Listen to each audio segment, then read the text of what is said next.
ইন্ডাস্ট্রিটা এমন একটা জায়গায় চলে এসেছে, মানে একটা ছোট একটা জায়গা বিলং করার মতো। হোক সেটা তোমার টিভি পর্দা, হোক সেটা তোমার নিজস্ব ফেসবুক ওয়াল, কিন্তু করে যাব। এতে করে হয় কি, ব্যক্তিত্ব জায়গাটা ছোট হয়। কারণ এত কাজ করেছি, আমার বাপের জন্য এত নোংরামি দেখিনি যে নোংরামি এখন ফেস করতে হয়। পরিমণির ভাইরাল ভিডিও নিয়ে এবার সুযোগ বুঝে পরিমণিকে ধুয়ে দিলেন অপু বিশ্বাস।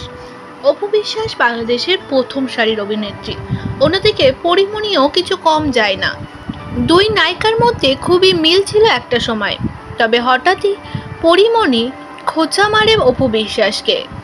একটা স্ট্যাটাস দিয়ে পরগাছা উকুন বলে অপু বিশ্বাসকে। তার কারণ হয়তো খুঁজে পায়নি দর্শকেরা। তারপর থেকেই জানা গিয়েছে পরিমণি ও অপু বিশ্বাসের মধ্যে একটি মনোমালিন্য তৈরি হয়েছে।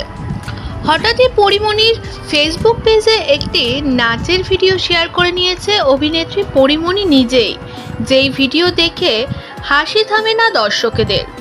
সঙ্গে সোশ্যাল মিডিয়ায় নিন্দার ঝড় পরিমণির কমেন্ট সেকশনে। এবার এই বিষয় নিয়ে মুখ খুললেন অভিনেত্রী অপু বিশ্বাসও। জানিয়েছে, এমন নোংরামি আমি বাপের জন্মে দেখিনি।